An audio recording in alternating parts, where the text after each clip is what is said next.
नमस्कार, मैं doctor Garima Syag, assistant professor of public administration. राज्य प्रशासन की ई वीडियो लेक्चर सीरीज़ में जो हमारा टॉपिक है वो है आरपीएससी, यानी आरपीएससी के जो कार्य हैं, फंक्शंस हैं, उन्हें आज हम डिस्कस करेंगे। आरपीएससी के जो फॉर्मेशन है वो आर्टिकल 315 में जो केंद्र के लिए यूपीएससी और समस्त राज्यों के लिए जो उनका संबंधित आरपीएससी, यानी राजस्थान में उसे आरपीएससी कहा जाएगा, यूपी में उसे यूपीपीएससी कहा जाएगा, बिहार में उसे बीपीएससी कहा जाएगा। तो प्रत्येक राज्य में जो उनका पीएससी है और सेंटर में क्योंकि एक ही होता है तो यूनियन पब्लिक सर्विस कमीशन यानी कि संघ लोक सेवा आयोग के गठन का जो प्रावधान है वो आर्टिकल 315 में मेंशन है। अब हम बात करते हैं आयोग के कार्यों की। तो आयोग के जो कार्य हैं वो आर्टिकल 320 में मेंशन है, यानी 320 जो आर्टिकल है वो आपको ध्यान रखना है कि आर्टिकल 320 में आयोग के जो कार्य हैं उनके बारे में वर्णन किया हुआ है। तो अब हम बात करते हैं आरपीएससी के जो कार्य हैं। तो राज्य की जो भी असैनिक सेवा है या असैनिक पदों पर भर्ती का जो काम है वो आरपीएससी करता है, यानी कि ऑब्वियसली समझ में आ रहा है कि लोक सेवा, असैनिक क्या होता है यानी लोक सेवा, क्योंकि सेना के जो पद हैं वो आरपीएससी जो है सेना के पदों को नहीं भरता है। तो सेना के लिए अलग से जो भर्ती प्रक्रिया है वो अलग होती है। तो राज्य के जो भी लोक सेवा है यानी असैनिक जो पद है उन पर भर्ती के लिए आरपीएससी जो है कार्य करता है। तो किस प्रकार से करता है? परीक्षाओं के आयोजन द्वारा और साक्षात्कार जो इंटरव्यू है साक्षात्कार की पद्धति के द्वारा, इन दो तरीकों से भर्ती में चयन करता है आरपीएससी। इसी प्रकार जो है राज्य सरकार को कुछ मामलों में आरपीएससी जो है परामर्श देता है, जैसे कि विभिन्न जो सेवाओं की जो भर्ती की जो पद्धतियां हैं उससे संबंधित विषयों पर, राज्य की जो असैनिक सेवाएं हैं यानी कि लोक सेवा है उनमें नियुक्ति के लिए, या एक सेवा से दूसरी सेवा में पदोन्नति या स्थानांतरण की बात हो, या ऐसे अभ्यर्थियों की नियुक्ति या पदोन्नति स्थानांतरण की बात हो, उसमें अपनाए जाने वाले सिद्धांतों की बात हो, तो ऐसे विषयों पे आरपीएससी परामर्श देता है। इसी प्रकार राज्य कर्मचारी को प्रभावित करने वाले जो अनुशासनिक मामले हैं, डिसिप्लिनरी जो एक्शंस हैं, वहाँ पे आरपीएससी परामर्श देता है। विधि संबंधी व्यय का जो पुनर्भरण है या असाधारण पेंशन स्वीकृत करने जो वाले जो विषय हैं, टॉपिक हैं, इश्यूज हैं, उन पर आरपीएससी जो है परामर्श देता है। या कोई ऐसा विषय जो आयोग को राज्य सरकार द्वारा भेजा गया है जिस पे जो सरकार है उस पे सलाह लेना चाहती है आरपीएससी से, तो ऐसे विषयों पे आरपीएससी अपनी सलाह राज्य सरकार को प्रदान करता है। इन जो राज्य की असैनिक सेवा है या लोक सेवा है उसमें भर्ती के लिए चयन करने की बात हो या परामर्श की बात हो, इसके अलावा आरपीएससी जो है संसद या विधानमंडल द्वारा कानून बनाकर संघ या राज्य सेवाओं के बारे में या किसी स्थायी संस्था या विधि द्वारा गठित निगम या संकाय के संबंध में लोक सेवा आयोग को अतिरिक्त कार्यों का संपादन करने के लिए प्रस्ताव किया जा सकता है। इस प्रकार जो आरपीएससी है निम्नलिखित कार्य करता है। अब हम बात करते हैं कि आरपीएससी जो है या फिर लोक सेवा जो आयोग होते हैं राज्यों के, उनमें कार्य और शक्तियों के जो स्रोत हैं वो क्या हैं। ये जो अपने कोई भी संवैधान, क्योंकि आरपीएससी एक संवैधानिक आयोग है, जिस चीज़ का वर्णन संविधान में किया जाता है उसे कॉन्स्टिट्यूशनल बॉडी कहते हैं, यानी संवैधानिक निकाय कहते हैं। तो उसकी शक्ति का जो स्रोत है यानी कि कोई भी संस्था जो है उसकी सोर्स ऑफ पावर क्या है, तो उसका जो सोर्स ऑफ पावर है आरपीएससी का वो क्या है? पहली बात तो भारतीय संविधान इटसेल्फ, कॉन्स्टिट्यूशन अपने आप में आरपीएससी को जो है उसके गठन के प्रावधान की बात करता है। तो आरपीएससी अपने आप में जो है पावरफुल ऑर्गेनाइजेशन हो गया, क्योंकि जो भी संवैधानिक आयोग हैं अगर उनका संविधान में वर्णन है तो वो ऑब्वियसली वो इंस्टीट्यूट क्या होता है? पावरफुल होता है।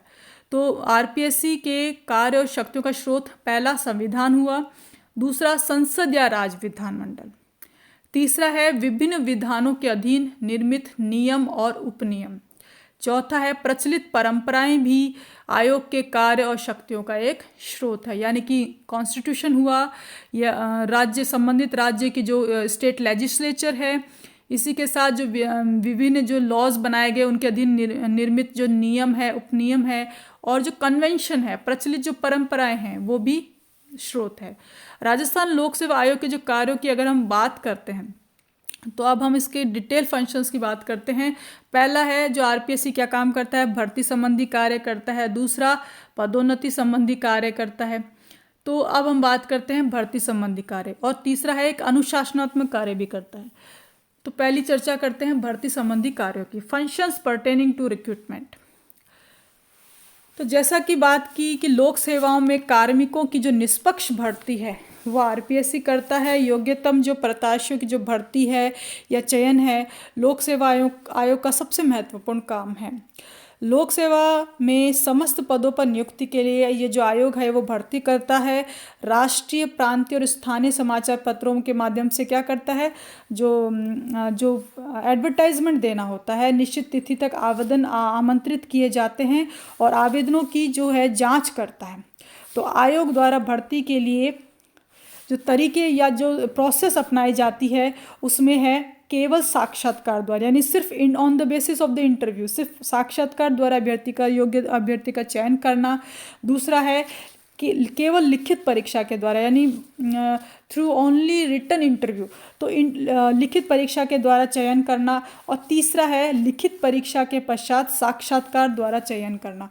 तो आरपीएससी जो है जिन विधियों का जिन पदों के लिए भर्ती करता है उन पदों के लिए जो तरीका है वो है साक्षात्कार या लिखित परीक्षा, या तीसरा जो है दोनों ही तरीके हैं, लिखित परीक्षा के बाद साक्षात्कार करवाया जाना। यानी आरएस जो परीक्षा है उसमें क्या होता है, पहले रिटन एग्ज़ाम भी होता है और उसके बाद इंटरव्यू भी लिया जाता है। ऐसे ऐसी बहुत सी परीक्षाएं हैं जिनमें लिखित परीक्षा लेकर ही डायरेक्ट चयन कर लिया जाता है। और केवल ऐसे भी एग्ज़ाम्स हैं, ऐसी भी भर्तियां हैं जिनमें सिर्फ साक्षात्कार के बेसिस पे ही अभ्यर्थियों का चयन किया जाता है।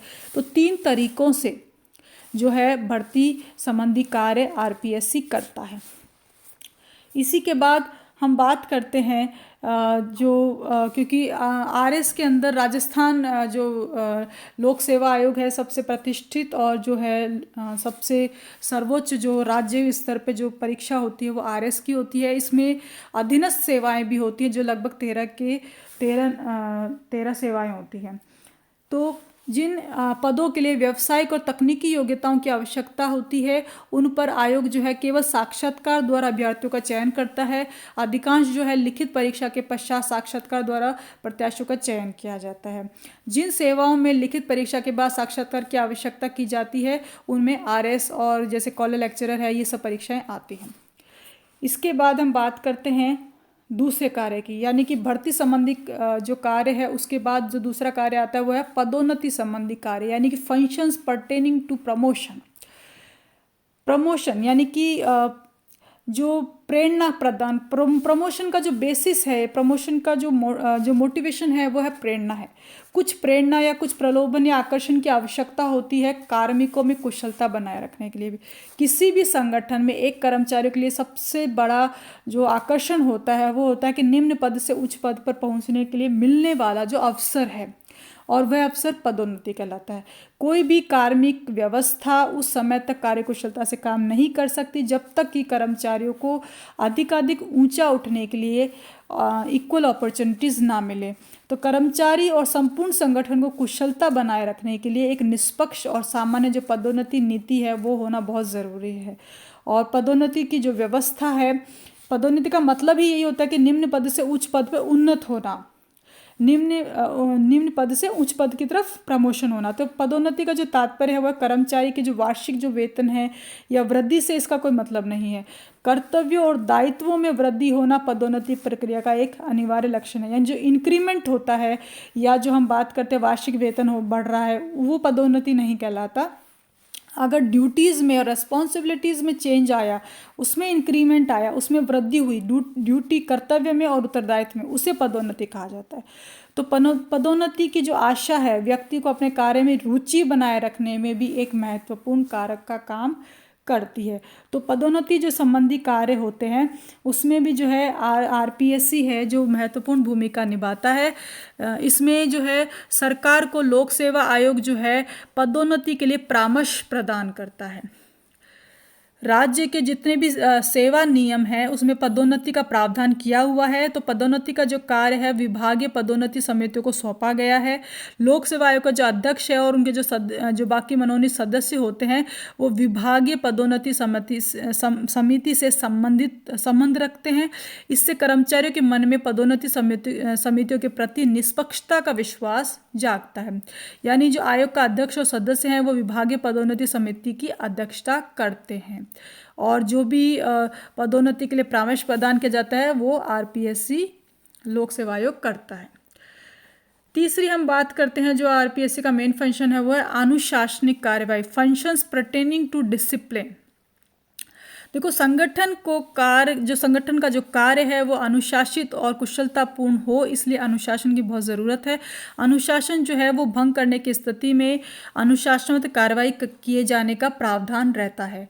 तो कर्तव्यों के प्रति असावधानी हो या आलस्य या लापरवाही, संपत्ति की तोड़फोड़ की बात है, अदक्षता की बात है, नियमों की अवहेलना, राजद्रोह या कुछ अनैतिकता, निष्ठा का भाव, ऋण को अदा न करना, ये कुछ ऐसे पॉइंट्स हैं जिन पे किसी कानून के क्रियान्वयन की अपेक्षा ये सब अनुशासनहीनता में आते हैं। ऐसी परिस्थिति में कर्मचारी के विरुद्ध समुचित कार्रवाई किए जाने का प्रावधान है। अनुशासन भंग करने पर दोष के अनुसार कर्मचारी को दंडित किया जाता है। तो किसी भी राज्य कर्मचारी द्वारा अनुशासनहीनता करने पर उसके विरुद्ध समुचित कार्रवाई करने का राज्य सरकार को पूर्ण अधिकार है। फिर भी सरकार द्वारा कर्मचारी के जो डिसीजन है उस पर जो है आरपीएससी जो है उस मामले पर आरपीएससी से परामर्श लिया जाता है और उस मामले में समस्त दस्तावेज और पत्रावलियों से आयोग को अवगत कराया जाता है। आयोग ये जांच भी करता है कि व्यक्ति का दोष क्या है और उसके विरुद्ध कार्रवाई करने के लिए निर्धारित प्रक्रिया का पालन किया गया है या नहीं। प्रतिवर्ष राज्य सरकार द्वारा आयोग को परामर्श के लिए अनेक मामले भेजे जाते रहते हैं। चौथा जो फंक्शन है वो है आयोग के जो बाकी अन्य कार्य हैं, other functions of the commission. तो इसमें सरकार द्वारा कार्मिक मामलों के विभिन्न विषयों के संबंध में आयोग से जो है परामर्श लिया जाता है। राज्य कर्मचारियों की स्थानांतरण नीति की बात हो या व्यक्ति का एक सेवा से दूसरी सेवा में स्थानांतरण हो, दायित्व का निर्वाह करते समय अगर किसी कर्मचारी को कोई क्षतिपूर्ति हुई है या कर्मचारी को अपने विरुद्ध चल रहे मुकदमे बचाव के लिए खर्च राशि के पुनर्भ्रमण से संबंधित कोई विषय है, उस पर सरकार को आयोग से समय समय पर परामर्श करना होता है। तो कुछ ऐसी चीज़ें हैं जिन पर जो आयोग के अन्य कार्यों में ये विषय आते हैं। इसी के साथ हम बात करते हैं आयोग के वार्षिक प्रतिवेदन की, यानी annual report of the commission. तो लोक सेवा आयोग जैसा कि एक परामर्शदात्री संस्था, एक एडवाइजरी बॉडी है और संवैधानिक स्थिति क्योंकि एक संवैधानिक निकाय है, लेकिन संवैधानिक स्थिति का फायदा उठाकर सरकार आयोग की सिफारिशों की अवहेलना न करने लगे, इसके लिए संविधान में आयोग द्वारा प्रतिवर्ष एक वार्षिक प्रतिवेदन तैयार किया जाता है और उसे राज्यपाल को दिया जाता है। तो राज्यपाल का दायित्व है कि वह सरकार द्वारा आयोग का परामर्श स्वीकार नहीं किया गया हो, ऐसी अस्वीकृति के मामलों को स्पष्ट करने वाले ज्ञापन सहित उस प्रतिवेदन में की प्रतिलिपि जो है राज्य के विधानमंडल के सामने भी रखवाए। तो आयोग की सिफारिश को माना गया नहीं माना गया, उसके में जो है जो प्रतिवेदन है वो राज्य विधानमंडल के समक्ष रखवाया जाता है राज्यपाल के माध्यम से। जो मानने या न मानने के लिए सरकार संवैधानिक रूप से पूर्ण स्वतंत्र है। आयोग का जो वार्षिक प्रतिवेदन है सरकार द्वारा आयोग की सलाह की उपेक्षा करने से और मनमानी करने से रोकता है। यानी कि जो वार्षिक प्रतिवेदन है, एनुअल जो आता है, वो जो है एक बाध्यता है। तो इस प्रकार जो है सरकार जो है आयोग की जो सिफारिश है उसे जनरली जो है आयोग की सिफारिश है वो सरकार मानती है। और जो ये प्रावधान भी किया गया है तो उसमें अस्वीकृति के कारणों को स्पष्ट करने वाले ज्ञापन के सहित विधानमंडल में प्रस्तुत करवाने के पीछे कारण यही है कि जो सरकार है संवैधानिक रूप से इसमें स्वतंत्र है और आयोग की सिफारिश को मानने के जो कारण हैं वो विधानमंडल के सम्मुख रखाए जाए। तो आयोग का प्रतिवर्ष जो प्रतिवेदन है सरकार द्वारा आयोग की सलाह को उपेक्षा करने से और मनमानी करने से रोकता है। इस प्रकार जो आरपीएससी है उसका वार्षिक प्रतिवेदन और आरपीएससी के जो कार्य हैं, अनुशासनात्मक कार्य हों या फिर उसके जो भर्ती संबंधी कार्य हों, पदोन्नति संबंधी कार्य हों और जो तरीका है आरपीएससी का, जो प्रोसेस है भर्ती का, वो हमने विस्तृत चर्चा की। आपको अगर कोई क्वेरी हो तो आप मुझे व्हाट्सएप ग्रुप पे सेंड कर सकते हैं। Thank you.